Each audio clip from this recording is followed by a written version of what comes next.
Bienvenidos a una nueva edición de Cuando Consumes Botas, y hoy es un programa suicida, quiero decir, porque estoy haciendo lo que realmente no sé hacer con alguien que lo sabe hacer fenomenalmente bien, que es Fernanda Tavares, que es posiblemente la mejor comunicadora gallega con gran diferencia y que has estado en este lado pues, hasta hace... Sí, pero además no me acostumbro mucho a estar en este, o sea, yo no sé cómo te sientes tú ahí, yo me siento mejor ahí que aquí, pero bueno. Pues mira, yo me hago una pregunta a mí mismo, es decir, ¿qué haces aquí? Pero el buen propósito de lo que perseguimos yo creo que vale la pena. De todas maneras, tú también te dedicas a la comunicación de alguna manera. Sí, o sea lo que pasa es que es más fácil, es de otra forma, creando, es verdad, que es distinto que se te ponga la cámara delante, y tú lo sabes que ahora estás en la parte de atrás y es completamente diferente, más expuesto y tal. Trazabilidad del consumo. De alguna forma, el programa se llama Cuando Consumes Botas, y lo que hacemos en la Fundación No Coster es, aparte de crear herramientas para que en el momento del consumo la gente pueda decidir de una forma más parecida a cómo piensa, por lo tanto herramientas de información. Por otro lado también tenemos la parte divulgativa, que es en la que estamos, ¿no? Es decir, cómo es una sociedad en función de lo que consuma una cosa u otra, ¿no? Y entonces te voy a empezar con una primera afirmación, que es, ¿tú crees que el low cost es el mal? A ver, el low cost es el mal. A mí me da un poco de miedo cuando hablamos de este tipo de cosas, que hablemos desde una perspectiva elitista. A veces el low cost es la forma que gente que no tiene otras posibilidades económicas acceda a determinados productos, que aparentemente tienen una determinada calidad. Entonces, desde ese punto de vista, a mí me parece que hay un discurso que yo comparto y que forma parte de la filosofía de la Fundación, pero me parece que hay que matizarlo mucho, ¿no? Porque muchas veces esa responsabilidad en el consumo lleva implícito un determinado precio de los productos a los que accedemos.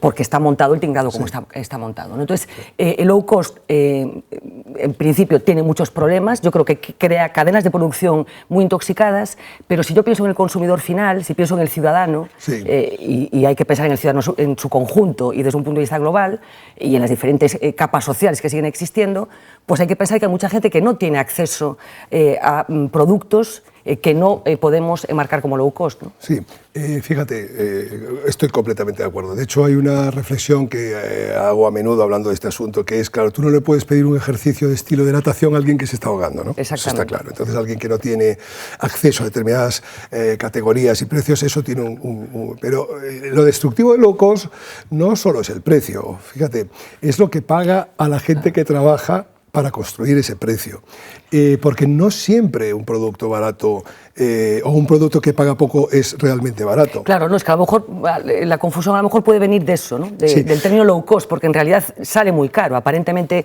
el precio final es barato, pero probablemente sea todo el proceso que conlleva sea carísimo, desde el punto de vista de costes sociales, etcétera, etcétera, ¿no? Fíjate, había antes lo que eran las feiras, y que la gente iba a las feiras para pues comprar a un precio directamente del productor, o sea que realmente existía una cultura de oportunidad, igual, de precio barato.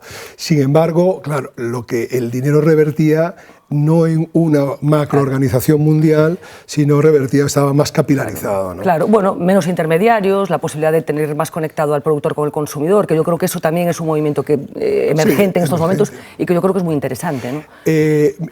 A mí hay palabras que yo les tengo muchísimo respeto, ¿no? Una de ellas es la palabra democratización. Digo respeto, miedo, pánico, y me parece que es una de las grandes bombas conceptuales que se han lanzado en los últimos tiempos. Cada vez que se habla de democratizar el consumo, normalmente sabes que hay algo detrás. Y que es una gran falacia, y que de lo que se trata es simplemente de deteriorar el tejido productivo de algo. Dices, voy a democratizar el consumo de vehículos. Y dices, ¿y de dónde sale este vehículo a 1.500 pavos? Pues dale de esta fábrica que tiene el máximo salario en $120. Entonces empiezas a trazar, y siempre que usas esta palabra de democratización de consumo, me refiero, obviamente, ¿no? Ya me gustaría que otros sitios estuviesen aplicando el verbo. Te estoy entendiendo. Pero la realidad es que esto, desde el punto de vista de comunicación, ¿tú crees que no crees que los medios de comunicación se han entregado demasiado pronto a los drivers, claro, a los pensamientos, claro, de las grandes multinacionales globalizadas. Hay palabras suculentas, claro, que todos compramos con muchísima facilidad sin pensar lo que hay debajo. Efectivamente, los medios de comunicación, que no son ajenos a todo lo que sucede en una sociedad, igual que no lo son los políticos, los malos políticos forman parte de la sociedad, sí, en la que vivimos también, pues los medios de comunicación también. Y efectivamente yo creo que sí que hay a veces poca reflexión sobre los conceptos que nos colocan y que forman parte. Yo no creo en la teoría de la conspiración, o sí, pero forman parte, exactamente, un teño días, forman parte de, bueno, de proyectos perfectamente pensados para colocar cosas que se sabe que la sociedad está muy dispuesta a comprar, ¿no? Sí. Efectivamente, democratización, ¿quién no quiere comprar esa palabra, ¿no? Pensemos qué hay detrás de ese concepto. Si te fijas, todos estos eufemismos que son parte de nuestra profesión y, sí, de la mía muy especialmente, yo siempre pongo de ejemplo de uno de los cúlmenes de la creación conceptual es cuando se creó el concepto tolerancia cero, sí, que no deja de ser un imposible matemático, sí, o sea, es, sí, exactamente, sí, intolerancia. Sí, sí. Y sin embargo, crecimiento negativo. Crecimiento negativo, cosas claro, de este estilo. Bueno, durante la crisis económica asistimos a todo un festival de cómo se puede retorcer el lenguaje, que pasa como los números, que lo resiste todo, sí, para colarnos cosas, ¿no? Que era justamente lo contrario de lo que nos estaban diciendo. Yo no encuentro realmente una libertad de pensamiento, matices, claro, enseguida se te etiqueta, enseguida estás colocado en una u otra, está todo el mundo intentando colocarte en un tipo de pensamiento determinado, sí, y eso hace que esa simplificación gane siempre los mismos. Sí, hombre, vamos a ver, los medios estamos en un momento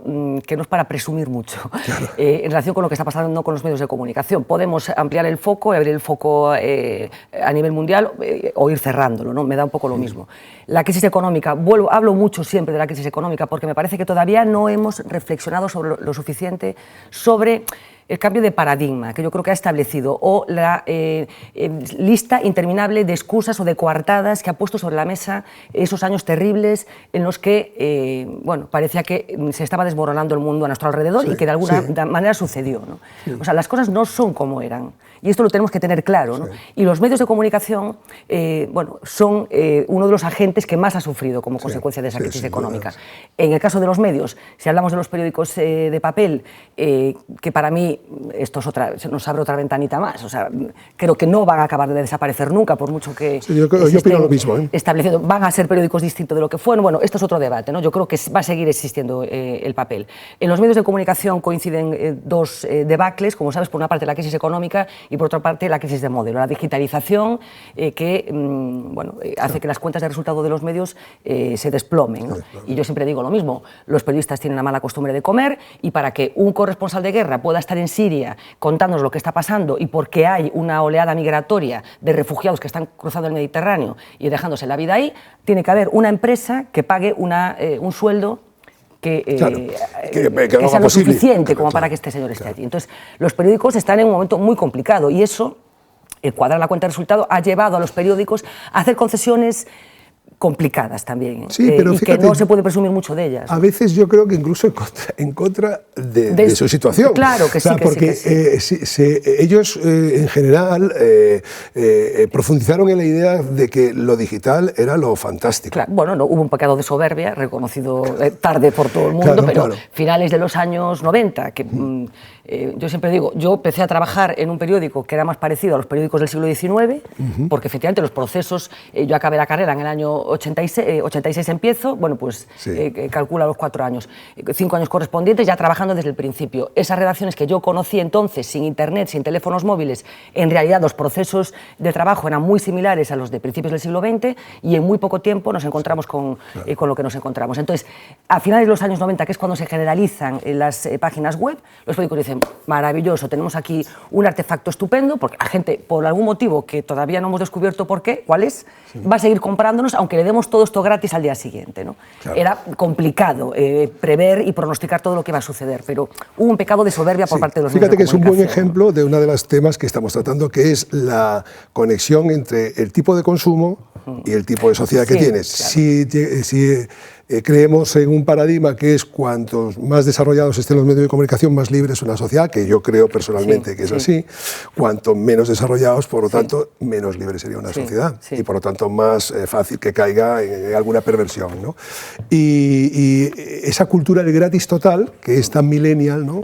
Va a hacer que el millennial viva en un mundo del gratis total donde él no pueda cobrar. ¿Qué le decimos a esta gente? Sí, no, bueno, yo creo que esto va a acabar revisándose. La cultura del gratis total va a acabar revisándose y si me preguntas en concreto por la información, ya te digo que yo tengo la sensación de que más pronto que tarde la gente, y ya si nos metemos en el contexto de la posverdad y todo eso que está pasando ahora, la gente poco a poco se está dando cuenta de que la información vale dinero. Y que la buena información tiene que tener profesionales detrás y medios de comunicación que pueden ser muy malvados o que puedan haber periódicos que nos den mucha grima o cabeceras que nos repugnan mucho, pero hay un proceso bueno, que garantiza una serie de cosas, ¿no? Yo hay un concepto que no soporto, que es lo del periodismo ciudadano. Y el periodismo ciudadano es casi un oxímoron en sí mismo. No existe el periodismo ciudadano. Este boom que coincide con la irrupción de las redes sociales... Democratización, efectivamente. De que cualquier persona con un teléfono móvil, como todo el mundo llevamos encima, una cámara, un teléfono móvil, etcétera, etcétera, cualquier persona te colocaba una información a través de Twitter. Esto no es periodismo, esto es otra cosa. ¿Qué pensarías tú cuando vieses un producto con lo que nosotros pretendemos hacer, por ejemplo, del triple marcaje, en el cual te ponga el PVP, te ponga el coste planeta y el coste estado de bienestar? Te doy un dato. Nosotros hicimos un test sin que la gente supiese de lo que estábamos hablando. Es decir, pusimos unos envases y uno ponía simplemente PVP, tanto, coste planeta, tanto, y coste estado de bienestar, tanto. El más barato en la primera opción era elegido por el 90 y tantos %, sin información, y cuando dábamos esta información numérica, el 75% prefería otras alternativas. O sea, que es verdaderamente un problema de información. Pues vamos, el ejemplo que estás dando y los resultados de la encuesta me parece que son demoledores. Por ejemplo, y entonces viene la gente y dice... Ahora, es muy inteligente, es lo que te decía, o sea, hay que comunicar, pero sabiendo comunicar. Claro. Porque tú esto que estás contando y que tú lo ves claramente con sus iconos correspondientes, que detrás hay profesionales que saben lo que tienen que contar, lo de coste planeta, esto hay que hacer, porque si tú puedes soltar este rollo en una etiqueta que te ocupe todo 15 páginas, con una letra del 2. Claro, entonces, bueno, cuentas lo mismo, pero esto... Entonces, cada vez que la gente lo vea en un número. Nuestra guerra es conseguir un número en euros, para que entienda lo que le está costando, porque claro, si tú consumes una lata de conserva que viene de Tailandia, que con todo el cariño para los tailandeses, pero no respeta las mismas reglas que nosotros, ni las reglas sanitarias, ni de envasado, ni por supuesto ya las condiciones laborales. Si tú has destruido 50.000 empleos en España en el sector conservero, esa gente de algún sitio va a cobrar sus subsidios de desempleo, etcétera, que es normalmente a través de impuestos. Entonces lo que estamos intentando hacer es una correlación de números.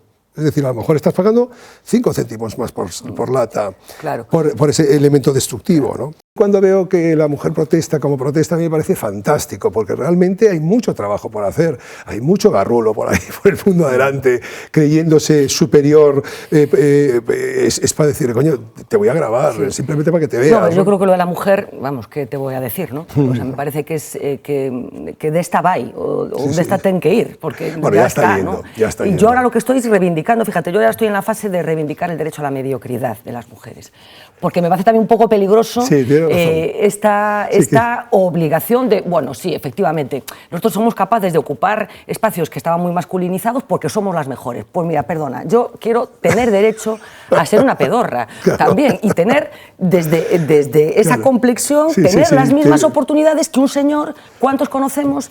Que son medianías o que son medianías absolutas. Entonces, yo de verdad que ya estoy en la fase de reivindicar el derecho a la mediocridad, que creo que es un derecho que se nos ha negado a las mujeres. Sí, pero que es verdad que tenéis que hacer el triple salto mortal para decir, bueno, en vez vamos a... Y ya no te digo la representación política, políticos mediocres se conocen una buena cantidad de... Yo creo que aquí de lo que se trata es de tomar decisiones. Me da igual que sean hombres y mujeres. Es decir, oye, mira, hay cosas que yo prefiero sobre otras. y prefiero sobre otras porque me aportan más cosas. ¿Qué me aporta? Pues me aporta un tipo de mundo más parecido al que quiero. Entonces yo si quiero los tomates y quiero que haya huertas y que quiero que tenga un poco huella de carbono, pues no compraré un tomate que venga de Chile porque tiene 7 toneladas de huella de carbono y el que viene de la patata que viene de Coristanco pues resulta que tiene 10 kilómetros. Entonces este tipo de valores cada vez son mayores, ¿no? Y cada vez hay más énfasis en ellos. Yo recuerdo en Inglaterra hace muchos años que me llamó la atención un cartel que ponía: si quieres que siga habiendo manzanos en Escocia, come manzanas escocesas. Primero, la solución está en tu mano, pero si no la tomas, ganan por goleada los malos. Sí, como que no te tomen por parvo, ¿no? Que en el fondo pues también hay algo de lo que está pasando. Bueno, pues me quedo con eso, me quedo con el que no te tomen por parvo, porque me parece que es, yo creo que es bastante gráfico y bastante resumen de todo lo que hemos hablado. Bueno, pues un placer. Un placer, que Miguel. conste que tengo una sensación de alivio al haber acabado, porque creí que la iba a cagar en algún momento y dije, bueno, por favor. No ha ido tan mal, Anda, no ha ido tan Miguel, mal. Un placer, de verdad, un gustazo como siempre hablar contigo.